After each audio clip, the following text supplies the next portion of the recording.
Hi, welcome to Reddit Tea Time. My partner, 32 male, is mad at me, 28 female, because I got out of the car to join him at a restaurant for 5 minutes while picking up food. When we pulled up, he asked me to stay in the car because parking is expensive there and we wouldn't be long. I said sure and waited in the car. When I was in the car, I saw that the car park has cameras and you can get fined for waiting there even for 5 minutes. So I thought it's better to not risk it and paid for parking. As I had paid for parking and was feeling uncomfortable sitting in the car, I decided to get out of the car and join him at the restaurant. A close relative of his, who I know, works at the restaurant, so I went over, said hi, kissed my partner, and we waited for food. When we got back in the car, he told me he was upset that I didn't listen to him and wait in the car. He wanted to spend time with his relative alone, and he added that kissing him was PDA and too much. It wasn't anything crazy, just a quick kiss. He has said that I should respect him and do what he asks of me, and that it's not the first time I haven't done what he's told me. I tried to explain that I didn't realize that I was doing anything wrong, and apologized for upsetting him, but he continued to sulk about it and is still in a bad mood with me. Am I the bonehead? Now for some comments. You're not the bonehead. OP said he wanted to spend time with his relative alone. For less than 5 minutes? He has said that I should respect him and do what he asks of me, and that it's not the first time I haven't done what he's told me. Who appointed him your boss? I hope you take a good hard look at his expectations and ask yourself if you want to be in a relationship with a partner who thinks he's your parent. You did nothing wrong and had no reason to apologize. This guy is waving some huge red flags. Not the bonehead. You paid for the parking, and how were you supposed to know he wanted alone time with his relative? Also, what kind of alone time is 5 minutes anyway? Not a fan of him saying this isn't the first time you didn't listen to me either. It sounds controlling. Not the bonehead with some red flags waving. It's not the first time I haven't done what he has told me. Partners don't talk like that. Abusers do. Not the bonehead. He's not the boss of you. He sounds controlling and scary. Run. Oh wow, that's just a bit to unpack, but absolutely not the bonehead. So the most alarming takeaway is that he told you to respect him and do as you're told. Excuse me? You did nothing wrong here. You're not some doll he can wind up and bring out only when it suits him. And he has you doubting yourself and apologizing when you didn't do anything wrong. Top that off with the sulking so you'll feel guilty for putting him in a bad mood. Even if he's a great guy most of the time, this is a 5-alarm drill. This is how abusers start. First comes the control and the guilt, then the negative comments about what they claim is wrong with you. And after you've been beaten down emotionally, it's likely to turn physical. Run away. My fiancé, Mexican 24, and I, Black 21, have been together for almost 2 years now. We've known each other since I was a freshman in high school and reconnected back in 2020. He's had this best friend who we'll call B, 23 Mexican, since he was a freshman in high school. My fiancé thinks of B as family because of how much stuff they went through together. Fast forward to my fiancé and I first dating. He told his friends not to use the N-word around me as it's disrespectful, right? Well, my fiancé introduced me to all his friends, B included, and B used the N-word profusely in front of me, knowing how I don't tolerate that. My fiancé at the time laughed and said, I already warned him. So that being my first impression of him, I already didn't like him. Fast forward to a few weeks ago, my fiancé was showing me something in his group chat with all of his friends. I see a text from B and it says, go hang out with your cotton-picking wife while you eat rocks. I obviously confronted my fiancé about this and he got pretty defensive about it. He said he was sorry B said that about me, but tried to basically back up B, saying things like, he always says stupid stuff, he doesn't mean it, or it's how we joke around, or he doesn't know that's wrong to say. Mind you, B is a grown man. Then my fiancé tried to defend it again by saying, he's been my brother since high school when no one else wanted to be my friend. Stuff like that. I explained to him that if my family or friends ever said anything racist towards him, I'm dropping them without hesitation. He understood, but that he's known B longer than he's known me. My fiancé said he'd drop B as a friend. Only problem is they all play together on a game called FIFA. And if my fiancé were to stop talking to B, then all his other friends might drop him. Basically, my fiancé won't drop him because he's scared of losing friends. I genuinely don't know what to do in this situation. Update. Thank you to everyone leaving their opinions in the comments. I greatly appreciate you guys taking a minute to say something. Now I'm just trying to think how I can even bring these points up to him. The last couple of times I tried, he got pretty defensive and exploded. Started ranting about who am I to tell him who he can be friends with, how everybody around him hasn't supported him, how he's done everything for himself even though I, his family, and friends have done so much. He did apologize for blowing up on me though. Edit number 2. Man, oh man, I'm recalling things he said to me when he blew up and it's hitting me like a train. I wish I could put it all here, but it would be a completely separate post at this point. I'll leave this here though. When meeting his dad's side of the family for the first time, it started off fine, but then his uncle started getting pretty racist as well as the rest of his family. He cussed them out, corrected them, and then had us leave. I was in shock at how quickly it all progressed. His uncle is very against the N-word and racism, allegedly, but became racist all of a sudden. In my fiancé's rant, he said, "Why didn't you let me know I was doing the right thing? Most men would just let it happen and not stick up for their girl." I feel like I shouldn't have to let him know he did the right thing. Standing up to a racist and shutting them down seems like common sense to me. It almost seemed like he wanted a pat on the back for it. Now for some comments. "Oh, honey, I'm so sorry. Please don't marry a person who is not in your corner."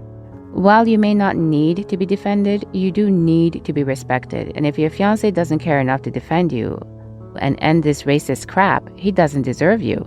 Not the bonehead. OP replied, "You worded this beautifully. Thank you so much. This whole situation has been weighing on my mind and heart heavily." The problem isn't the friend, it's your fiancé. The friend is an idiot, but your fiancé excuses it. Excusing it is the same as saying it himself. Not the bonehead. "I'm black myself, and girl, you need to leave your partner." He excuses that behavior too much. As we say in Germany, if there's a Nazi at the table and 10 other people sitting there talking to him, you got a table with 11 Nazis. Your fiancé is a racist. By the way, not the bonehead.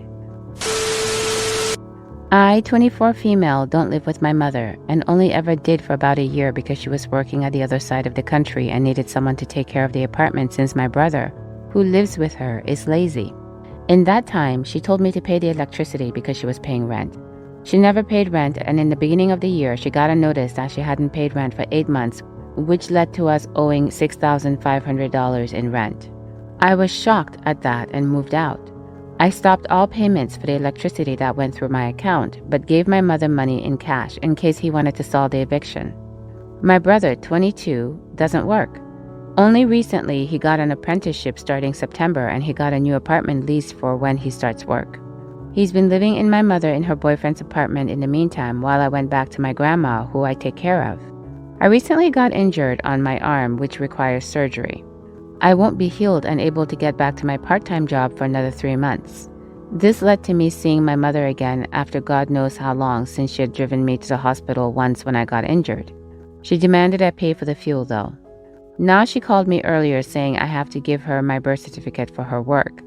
I asked why, and she sent me a form where it states that she can get benefits for having kids, even as adults, since I'm in uni, in her household, or kids she pays alimony for. I'm neither.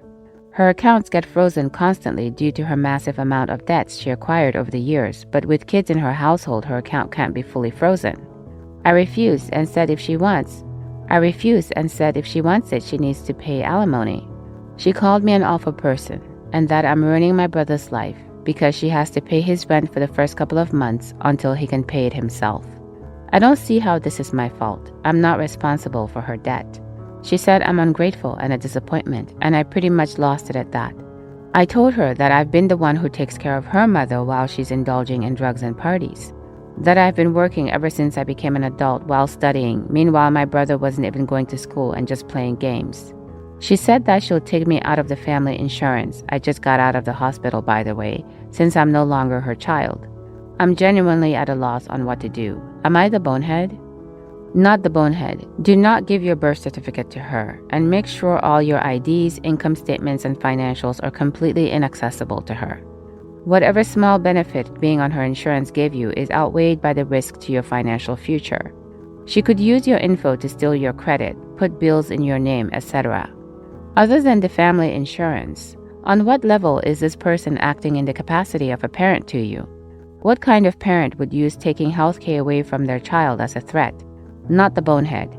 You've been running your own life for a long time. You don't need her, and you don't need this headache.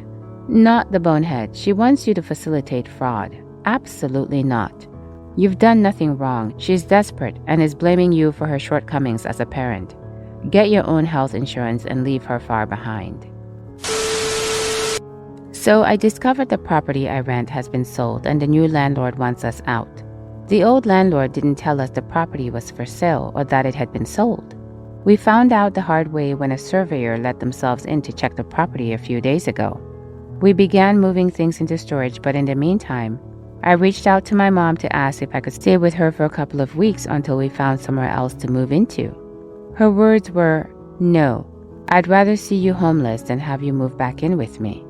It's fine that she doesn't ever want me back there, so I asked if I could at least store a couple of boxes of my valuables there in the meantime.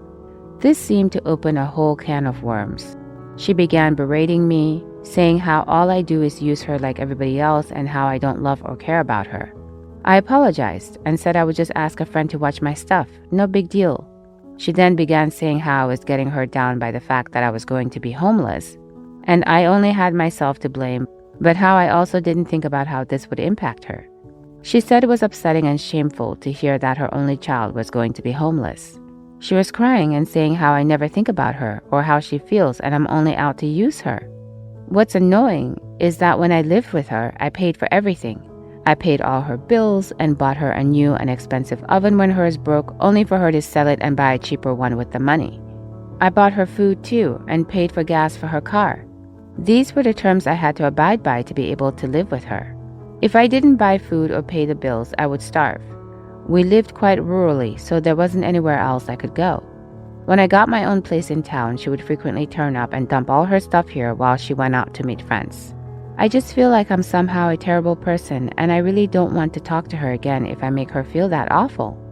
Edit.